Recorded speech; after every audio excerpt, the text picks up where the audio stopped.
Panitia khusus atau Pansus Angket Haji DPR RI mengendus adanya indikasi korupsi pada penyelenggaraan haji di tahun ini. Meski saat ini tengah memasuki masa reses, namun anggota Pansus sudah bergerak mencari data dan fakta dugaan korupsi kuota haji.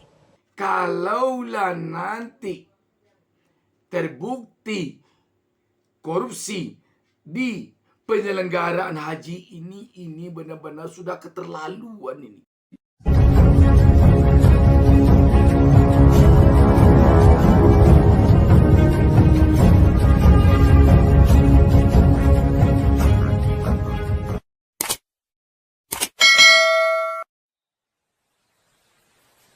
Jangan lupa subscribe. Jangan lupa subscribe. Panitia khusus atau Pansus Angket Haji DPR RI mengendus adanya indikasi korupsi pada penyelenggaraan haji di tahun ini. Meski saat ini tengah memasuki masa reses, namun anggota Pansus sudah bergerak mencari data dan fakta dugaan korupsi kuota haji. Komisi 8 DPR RI sudah mulai mencari data dan menggelar rapat dengan BPKH atau Badan Pengelola Keuangan Haji dan menemukan ada sejumlah indikasi ketidaksesuaian permintaan dana yang diajukan Dirjen Kemenak dengan kesepakatan yang sebelumnya sudah disetujui antara DPR RI dan Kementerian Agama. Assalamualaikum warahmatullahi wabarakatuh. Jumpa lagi dengan saya Bustami Narda, sahabat BN penyelenggaraan haji tahun 2024 ini tampaknya ada indikasi korupsi. Setidaknya ini terlihat dari terbentuknya saat ini Pansus Angket Penyelenggaraan Haji tahun 2024 di DPR RI Senayan sana. Sahabat BN, penyelenggaraan haji ini merupakan urusan umat dengan Allah Subhanahu wa Ta'ala. Apabila sempat ini dikorup, sungguh benar-benar ini di samping mengecewakan umat, tentu sekaligus juga mencoreng nama baik Islam di mata manusia. Penyelenggaraan haji saja berani mengkorup, apalagi penyelenggaraan yang lain di negeri ini. Anggota Pansus Haji DPR RI, Maman Imanul Haq, menegaskan salah satu fokus Pansus Haji adalah terkait indikasi korupsi atas pengalihan kuota haji reguler ke haji khusus. Kuota haji itu sudah ada dalam undang-undang Undang-Undang Nomor 8 2019 memberikan kepada kita sebuah guidance bahwa ada haji reguler, ada haji khusus, dan itu sudah presentasi yang jelas. Maka ketika ada tambahan 20.000 kuota yang seharusnya diberikan kepada haji reguler yang sudah nunggu begitu lama, kita melihat ada indikasi pengalihan itu kepada haji khusus, dan ini yang akan menjadi catatan bagi kami. Bagaimana mungkin prinsip-prinsip atau asas penyelenggaraan haji seperti yang ada dalam pasal 2-nya tentang transparansi, akuntabilitas, dan juga nilai-nilai yang harus ada koordinasi dengan DPR RI, ternyata itu tidak dilakukan. Sehingga ketika penyelenggara haji dalam konteks ini adalah Kementerian Agama mengalihkan kuota itu ke haji khusus tanpa ada informasi dan lain sebagainya, ini yang menjadi pertanyaan bagi kita, ada apa? Kenapa tidak kepada haji reguler? Pantasan ada yang mengatakan seperti dikemukakan mantan Menko Polhukam Mahfud MD.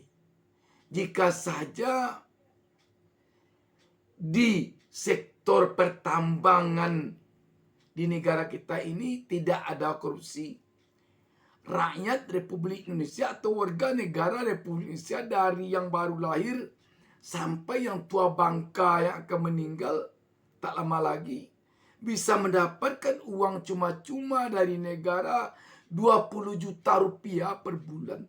Dapat dibayangkan kalau warga negara Indonesia ini saat sekarang ini mendapatkan uang 20 juta rupiah cuma-cuma dari negara per bulan, bagaimana sejahteranya itu? Di tengah-tengah saat ini ada warga negara kita yang gajinya per bulan kalau dia bekerja kadang 4 juta, 5 juta.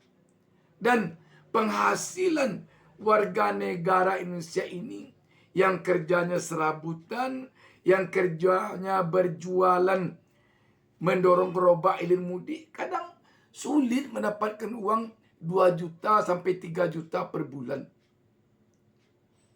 Ini kalau tidak korup di sektor pertambangan, bisa kita dapat 20 juta per bulan. Sungguh telah sejahtera rakyat warga negara Indonesia ini jika sektor pertambangan saja tidak korup. Kalau begitu, benar juga apa yang disampaikan oleh Pak Mahfud MD itu, bahwa di negara kita ini kemana melihat di sana ada korupsi. Melihat ke langit, ke udara, ada korupsi.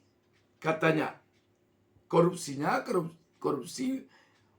penerbangan Garuda. Melihat ke tanah, ada korupsi. Korupsi tambang. Lihatlah sekarang, tambang timah, korupsinya diduga mencapai 300 triliun. Itu baru yang sedang diusut.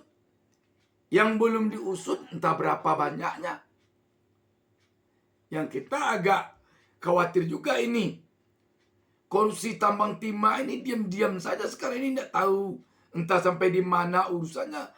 Entah sudah disidangkan, entah belum. Tidak ada lagi beritanya keluar di media, kita lihat.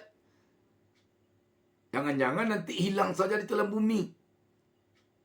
Dihimpit oleh berbagai pemberitaan lainnya. Yang seakan-akan pemberitaan itu terkesan oleh publik untuk menghilangkan berita korupsi yang 300 triliun ini. Demikian juga sekarang ini adanya yang sedang diusut dugaan korupsi bansos presiden. Sahabat BN, kalaulah nanti terbukti korupsi di penyelenggaraan haji ini benar-benar sudah keterlaluan ini. Wakil Presiden Ma'ruf Amin mempersilahkan Pansus Haji DPR menginvestigasi beragam permasalahan yang ditemukan dalam penyelenggaraan ibadah haji tahun ini. Wapres menekankan sudah menjadi tugas DPR bertindak lebih jauh jika menemukan ada yang tidak beres. Pengawas haji itu DPR, ya saya kira itu menjadi kewenangan DPR. Kalau ketika DPR merasa perlu untuk melakukan investigasi, ya saya kira menjadi kewenangan DPR. Sudah keterlaluan keberanian aparat kita, pejabat kita melakukan korupsi, mencuri uang rakyat di negara ini. Di tengah-tengah rakyat yang hidupnya sekarang morat-marit karena perekonomian yang sulit, karena PHK menjadi-jadi, karena pabrik-pabrik banyak yang tutup, karena pintu-pintu mata pencarian sudah sepertinya sulit sekali ditemukan oleh rakyat. Apalagi kalau sempat pembatasan penyaluran BBM nanti bermuara pula atau berujung pula kepada kenaikan harga BBM. Tambah kacau lagi kita. Dan yang dirasakan pahitnya oleh rakyat sekarang ini, harga kebutuhan pokok yang selalu melonjak-lonjak ini. Minyak goreng merek minyak kita selama ini murah, sekarang sudah dinaikkan. Sementara itu, Menteri Agama Yakut Khalil Qomas tak mempermasalahkan pembentukan Pansus Hak Angket Haji DPR. Menteri Agama memastikan akan ikuti proses yang ada di DPR dan menjelaskan proses pelaksanaan haji termasuk terkait penambahan kuota jemaah haji. Ikuti saja, itu kan proses yang dijamin oleh konstitusi kan. Sudah kita ikuti, ya. Sahabat BN, kalau demikian, sungguh-sungguh sangat perlu KPK masuk ke Kementerian Agama ini. Sungguh-sungguh perlu KPK masuk ke sini. Kalau KPK tidak masuk ke sini, sementara mantan Ketua KPK Firly Bahuri, kasus pemerasannya sampai sekarang terkesan oleh publik diam-diam saja. Makin kecewa rakyat kepada KPK ini. Makin kecewa. Dan bisa jadi makin tidak dipercayai rakyat nanti kehadiran komisioner KPK yang sekarang sedang dalam tahap-tahap penyeleksian.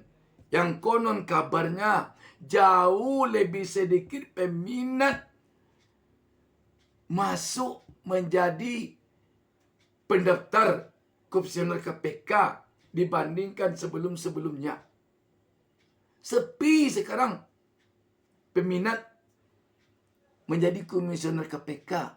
Banyak yang mengatakan sepinya itu karena kepercayaan rakyat ini, kepercayaan publik kepada KPK ini turun juga. Kenapa? Memang karena ulah KPK sendiri, komisionernya menjadi tersangka kasus korupsi.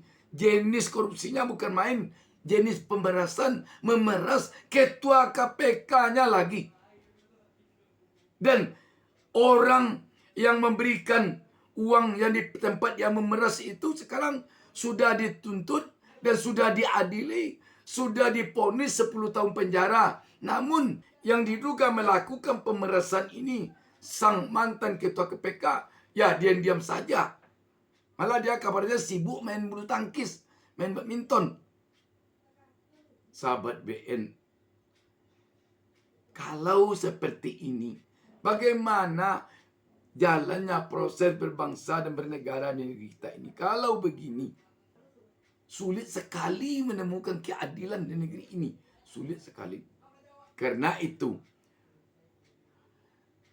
pansus hak angket yang telah terbentuk di DPR untuk urusan penyelenggaraan haji ini memang perlu di-backup oleh KPK. Sahabat BN, kita lihat ini ujung dari hak angket ini nanti. Apakah ujungnya diam saja seperti hujan jatuh ke pasir?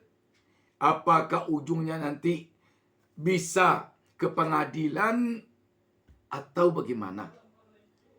Mari sama-sama kita tunggu, sahabat BN. Jangan kita putus asa, jangan putus asa. Kita tetap optimis bahwa hukum akan tegak di negeri ini. Kita tetap optimis bahwa bangsa ini anti korupsi. Kita harus optimis. Dan kita juga harus berjuang dengan cara kita masing-masing yang tidak melanggar hukum. Rakyat jelas berharap bahwa siapapun yang bersalah, yang melanggar hukum, yang melakukan korupsi dalam kasus penyelenggaraan haji ini harus dihukum sesuai dengan perbuatannya. Apakah dia direktur, apakah dia dirjen, sekjen, atau menteri agama Yakul Kaumas sendiri. Demikian, wassalamualaikum warahmatullahi wabarakatuh.